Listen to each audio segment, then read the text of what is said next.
அனைவருக்கும் வணக்கம். நம்ம இன்னைக்கு இந்த வீடியோவில் எதை பற்றி பார்க்க போனோம்னா ரிலாக்ஸ் வீடியோ.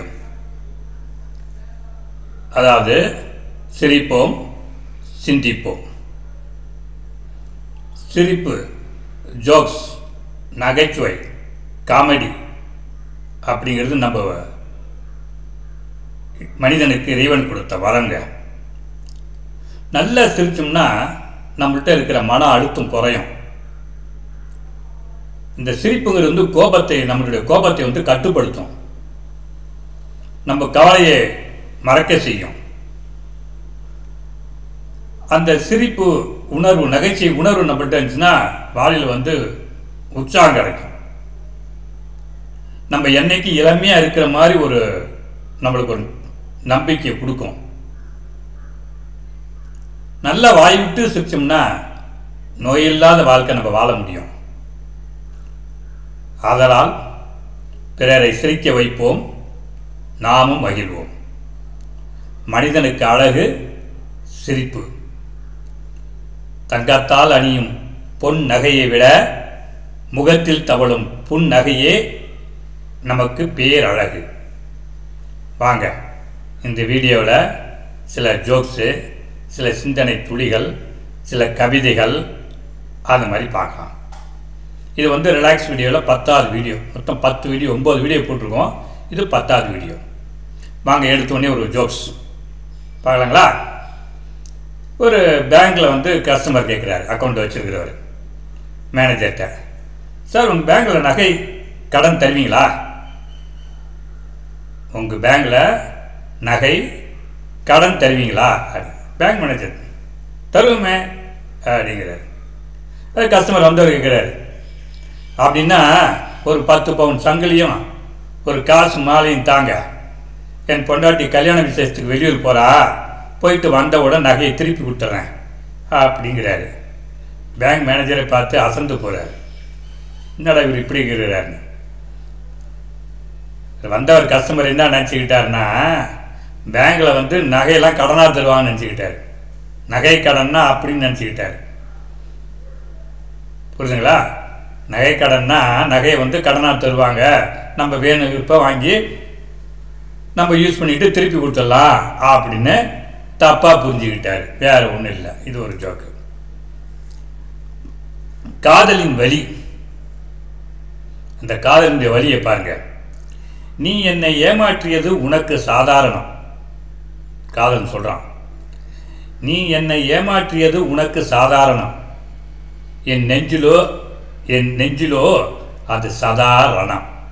சதானா என்றும். காதலனுடைய வழியை பாருங்க. நீ என்னை ஏமாற்றியது உனக்கு சாதாரணம், என் நெஞ்சிலோ அது சதாரணம். இது காதலனுடைய வழி. இன்னொரு காதலின் வழியை பாருங்க. அதை காதலிப்பதனால் ஏற்படும் வழி, அது காதலனாக இருக்கலாம், காதலியாக இருக்கலாம். அதனால் ஏற்படும் வழியை தான் நான் சொல்லிட்டு இருக்கிறேன். முதல் என்ன சொன்னா, நீ என்னை ஏமாற்றியது உனக்கு சாதாரணம், என் நெஞ்சிலோ அது சதாரணம். அடுத்தது அதுவும் காதலின் வழிதான். என்னவளின் வருகைக்காக அவள் வீட்டு வாசலில் நான் தவம் இருக்கிறேன், என் பசி போக்க ரேஷன் கடை வாசலில் தவம் கிடக்கிறாள் என் அம்மா. இவர் அங்கே காதலின் வீட்டில் போய் தவம் இருக்கிறார், வீட்டு வாசலில். அவங்க அம்மா இவனுக்கு சோறு போட்டுக்கோசம் ரேஷன் கடையில் போய் தவம் கிடக்கிறாங்க. 2 பேரும் தவம் கிடக்கிறாங்க தான்.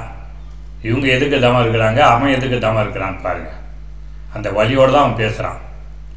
என்னவளின் வருகைக்காக அவள் வீட்டு வாசலில் நான் தவம் இருக்கிறேன், என் பசி போக்க ரேஷன் கடை வாசலில் தவம் கிடக்கிறாள் என் அம்மா அப்படின்னு காதலன் தன்னுடைய வழியை சொல்கிறான். காதலனுடைய வழியை சொல்கிறான். இன்னொன்று காதலின் வழிதான் அது. மனதை இரும்பாக்கியும் பஞ்சு போல் அவளின் நினைவுகள் என் உள்ளத்தில். மறந்துடலாம் அப்படின்னு சொல்லிட்டு மனசை இரும்பு மாதிரி வச்சுக்கிட்டு இருந்தாலும் அவளுடைய நினைப்பு பஞ்சு மாதிரி மிதந்துக்கிட்டு தான் இருக்குது உள்ளத்தில். மறக்க முடியல அப்படின்னு சொல்கிறான். இதுவும் ஒரு காதலின் வழி தான். மொத்தம் 3 வழி. நீ என்னை ஏமாற்றியது உனக்கு சாதாரணம், என் நெஞ்சிலோ அது சாதாரணம். என்னவளின் வருகைக்காக அவள் வீட்டு வாசலில் நான் தவம் இருக்கிறேன். என் பசி போக்க ரேஷன் கடை வாசலில் தவம் கிடக்கிறாள் என் அம்மா. மனதை இரும்பாக்கியும் பஞ்சு போல் அவளின் நினைவுகள் என் உள்ளத்தில். முன்னொரு வாக்கு பெரியவங்க சொன்னது, மண்ணாகும் முன் மனிதனாகு. எல்லாம் மண்ணாக தான் போக போகிறோம். மண்ணாக போக போகிறோம், இல்லை சாம்பலாக போக போகிறோம், எதுன்னு தான் தெரியல. அதனால் மண்ணாகும் முன் மனிதனாகு. மனிதன்னா நம் மனதோடு இருக்கிறது, 4 பேருக்கு அறம் செய்கிறது, தர்மம் செய்கிறது, உதவி செய்கிறது, கல் நெஞ்சம் இல்லாமல் எல்லா உயிரிழத்தும் அன்பு செலுத்துறது. அதான் மனிதன். நடப்பவன் எல்லாம், சாப்பிடவன் எல்லாம், உயிரோடு இருப்பவன் எல்லாம் மனிதன் என்று நினைக்க முடியாது. மனிதன் என்பவன் அறம் செய்ய வேண்டும், தர்மம் செய்ய வேண்டும், அடுத்தவனுக்கு உதவ வேண்டும். அதான் அவங்க சொல்கிறாங்க, மண்ணாகும் முன் மனிதனாகும். இது முன்னொரு வாக்கு. அடுத்து இன்னொரு ஜோக்ஸ் பாருங்கள். மனைவி கேட்குறான் யார்கிட்ட, கணவன்கிட்ட, எதுக்கு இங்கே வேலைக்காரிக்கு போய் செல்ஃபோன் வாங்கி கொடுத்தீங்க அப்படின்னு கேட்குறான். மனைவி என்ன கேட்குறா, எதுக்குங்க வேலைக்காரிக்கு செல்ஃபோன் வாங்கி கொடுத்தீங்க அப்படின்னு கணவனை பார்த்து கேட்குறான். அதாவது செல்ஃபோன் வாங்கி கொடுத்துருக்காரு கணவன் யாருக்கு, வேலைக்காரிக்கு. அதான் கேட்குறான். ஒய்ஃப் எதுக்குங்க வேலைக்காரிக்கு செல்ஃபோன் வாங்கி கொடுத்தீங்க அப்படிங்க. கணவன் பதில் சொல்கிறாரு, ஏண்டி நீ தான் வேலைக்காரியை டிஸ்டன்ஸ்னால் தூரத்தில், நீ தான் வேலைக்காரியை டிஸ்டன்ஸில் வச்சே பேசுங்க அப்படின்னு சொன்னேன். அதாவது கிட்ட போய் பேசாதீங்க, டிஸ்டன்ஸ்லேருந்து பேசுங்க, அவங்களுக்கும் இடைவெளி வச்சு தூரத்தில் வச்சு பேசுங்க அப்படின்னு சொன்னேன். அதான் செல்ஃபோன் வாங்கி கொடுத்தேன். இப்போ எதுக்கடி கோவப்படுற, கத்துற அப்படிங்கிறான். எப்படி சமாளிக்கிறான் பாருங்க. மனைவி கேட்குறா, எதுக்குங்க வேலைக்காரிக்கு செல்ஃபோன் வாங்கி கொடுத்தீங்கன்னு கேட்குறா. அது கணவன் என்ன பதில் சொல்லணும்னா, நீ தான் வேலைக்காரியை டிஸ்டன்ஸில் வச்சு பேசுன்னு சொன்னேன், அதான் நான் செல்ஃபோன் வாங்கி கொடுத்தேன் அவளுக்கு, இப்போ எதுக்கடி கோவப்படுற, கஷ்டப்படுற அப்படிங்கிறான் கணவன். அதை சமாளிக்கிறான், வேற என்ன. ரைட். அடுத்து ஒரு தத்துவம் பாருங்க. வழியில் எத்தனை புயல்களை நீ சந்தித்தாய் என்பது முக்கியமில்லை, கப்பலை பத்திரமாக கரை சேர்த்தாயா என்பதுதான் முக்கியம். வழியில் எத்தனை புயல்களை நீ சந்தித்தாய் என்பது முக்கியமில்லை, கப்பலை பத்திரமாக கரை சேர்த்தாயா என்பதுதான் முக்கியம். சொன்னவர் யாருன்னா வில்லியம் மிக்கர் அப்படிங்கிறார்.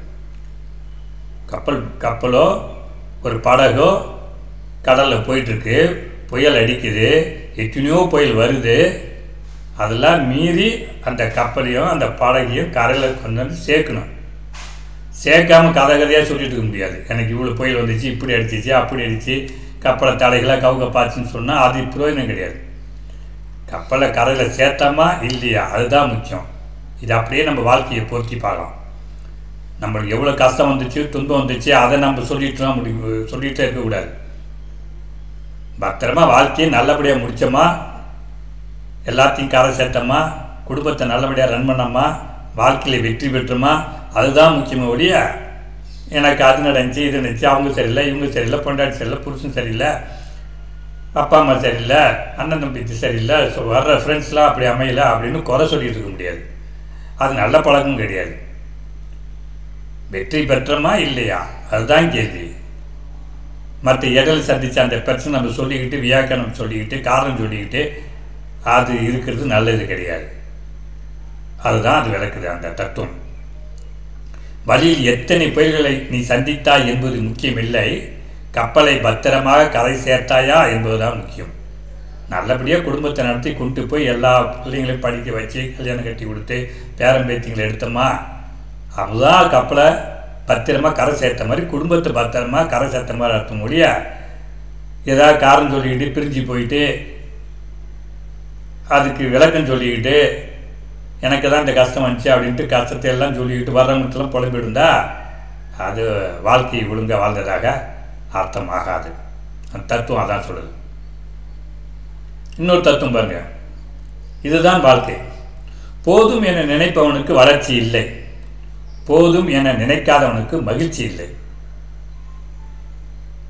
போதும் என நினைப்பவனுக்கு வளர்ச்சி இல்லை. இது போதும், இனிமேல் எனக்கு எதுவுமே தேவையில்லை, முக்கியம் இல்லை அப்படின்னா அவங்க டெவலப் ஆக முடியாது, வளர்ச்சி நோக்கி அவன் போக முடியாது. புத்தர் விட சொன்னார், ஆசை தான் துன்பத்திற்கு காரணம் அப்படின்னார். ஆசையை போலன்னா எதுவும் அடைய முடியாது. அப்போ என்னன்னா எதையுமே பேலன்ஸாக இருக்கணும். இப்போ திருக்குறளும் அதான் சொன்னார் திருவள்ளுவரும், அருள் உள்ளாருக்கு அவ்வுலகம் இல்லை, பொருள் உள்ளாருக்கு இவ்வுலகம் இல்லைன்னாரு. அப்போ பொருளும் வேணும், அருள் வேணும். அருள்னா கருணை, தர்மம், அறம் செய்யணும். இந்த உலகத்திற்குனால பொருளையும் ஈட்டணும். அதே போல தான் இதுவும். போதும் என நினைப்பவனுக்கு வளர்ச்சி இல்லை. எல்லாம் எனக்கு கிடைச்செல்லாம் போதும், இதை வச்சு நான் சந்தோஷமாக இருக்கிறேன் அப்படின்னு நினச்சேன்னா அவன் டெவலப் ஆக முடியாது. போதும் என நினைக்காதவனுக்கு மகிழ்ச்சி இல்லை. இல்லை எனக்கு இன்னும் வேணும் இன்னும் வேணும் அப்படின்னு ஆசை தீராமல் இருந்தானா அவனுக்கு மகிழ்ச்சி கிடைக்காது. இது போதும்னு நினைச்சோம்னா மகிழ்ச்சி வளர்ச்சி இருக்காது. இது போதும் அப்படின்னு நினைக்கலன்னா மகிழ்ச்சி இருக்காது. அதனால் முடிவை நம்ம தான் எடுக்கணும். இப்போ நான் சொன்ன மாதிரி ரெண்டுமே கொஞ்சம் வளர்ச்சியும் இருக்கணும், மகிழ்ச்சியும் இருக்கணும். அது பேலன்ஸாக இருக்கணும். அதை நம்ம கற்றுக்கிட்டோம்னா வாழ்க்கை சந்தோஷமாக இருக்கும். வேற ஒன்றும் கிடையாது. அதாவது போதும்னு நினைக்கக்கூடாது, கொஞ்சம் இன்னும் வளரணும், இன்னும் எத்தனை வயசானாலும் 80 வயசானாலும் நம்ம ஏதாவது செய்யணும். நம்மளால் முடிஞ்ச உதவியோ தர்மமோ 4 பேருக்கு நல்லது செய்யணும். அதே போல் இது போதும், இந்த அளவுக்கு நம்ம செய்கிறதே போதும் அப்படின்னு மகிழ்ச்சி ஆடணும். இல்லை பத்தாது நான் போயிட்டு வந்தால் மகிழ்ச்சியே கிடைக்காது. அதான் என்னுடைய தத்துவம். அடுத்து நபிகள் நாயகம் சொல்லுகிறார், நபிகள் நாயகம் ஸல்லல்லாஹு அலைஹி வஸல்லம் சொல்லுகிறாரு, கடவுள் தான் எங்கும் இருக்க முடியாது என்பதற்காகத்தான் அம்மாவை படைத்தார். அதாவது தாய்ங்கிறவங்க கடவுளுக்கு சமம் அப்படின்னு சொல்ல வர்றார். எல்லா வீட்லேயும் கடவுள் இருக்க முடியாது, ரொம்ப சிரமம். அதனால தான் அம்மாங்கிறவங்களை படித்து ஒவ்வொரு வீட்லேயும் நம்மளுக்கு கொடுத்துருக்கிறாரு. அதாவது அம்மா தான் நம்மளுக்கு கடவுள் மாதிரி அப்படின்னு நபிகள் நாயகம் ஸல்லல்லாஹு அவர்கள் சொல்லியிருக்கிறாங்க. ஒருத்தர் அவர்கிட்டே கேட்டாங்க, நபிகள் நாயகத்தை சொர்க்கம் எங்கே இருக்குதுன்னு ஒரு கேள்வி கேட்டாங்க. உடனே நபிகள் நாயகம் சொல்கிறாரு, சொர்க்கம் தாயின் காலடியில் இருக்கிறதுனார். அதனால் அவர் அம்மாவுக்கு அவ்வளோ ஒரு முக்கியத்துவமும் மரியாதையும் நபிகள் நாயகர்கள் வச்சுருக்கிறாரு. அவர்லேருந்து எடுத்து தான் இது, அவர் சொன்ன கருத்து தான் இது. கடவுள் தான் எங்கும் இருக்க முடியாது என்பதற்காகத்தான் அம்மாவை படைத்தார். அம்மா கடவுளுக்கு சமம். அதான் நபிகள் நாயகம் ஸல்லல்லாஹு அவர்கள் சொல்கிற கருத்து. ரைட்டுங்களா? நாங்கள் அடுத்தது இன்னொரு ஜோக்ஸ். நண்பன் ஒருத்தன் இன்னொரு நண்பன் ரெண்டு நண்பர்கள் பேசிக்கிறாங்க. நண்பன் ஒருத்தன் சொல்கிறான், நான் சின்ன பிள்ளையாக இருந்தப்போ என்னை எல்லோரும் கண்ணுக்குட்டின்னு ஆசையாக கூப்பிட்டாங்க. முதல் நண்பன் சொல்கிறான், நான் சின்ன பிள்ளையாக இருந்தப்போ என்னை கண்ணுக்குட்டின்னு ஆசையாக ஒரு பேர் வச்சு என்னை செல்லமாக கூப்பிட்டாங்க அப்படிங்கிறான். உடனே இன்னொரு நண்பன் ஃப்ரெண்டு கேட்குறான், இப்போ எப்போ கூப்பிட்றாங்க அப்படிங்கிறான். அதுக்கு அவன் தான் சொல்கிறான், இப்போ தடிமாடுன்னு கூப்பிட்றாங்க, ரொம்ப கஷ்டமாக இருக்குடா அப்படிங்கிறான். வளர்ந்துட்டான்ல, அப்படின்னா அவர் இன்னும் பொறுப்பு இல்லாமல் ஊரை சுற்றி இருக்கிறாட்டுக்கு. அதனால் அப்போ சின்ன பிள்ளை கண்ணுக்குட்டின்னு கூப்பிட்டது இப்போ பெரியான பிற்பாடு தடிமாடுன்னு கூப்பிட்றாங்க. இதுதான் வளர்ச்சி. என்ன வளர்ச்சி பாருங்கள். இது ஒரு ஜோக்ஸு. நாம் வாழும்போது யாரை சிரிக்க வைக்கிறோமோ அவர்கள் நாம் இறக்கும்போது அழுகிறார்கள். நாம் வாழும்போது யாரை அழ வைக்கிறோமோ அவர்கள் நாம் இறக்கும்போது சிரிக்கிறார்கள். எனவே அனைவரையும் சிரிக்க வைத்து மகிழ்வோம் என்று கூறி இந்த வீடியோவை இத்துடன் முடிக்கின்றேன். நன்றி, வணக்கம்.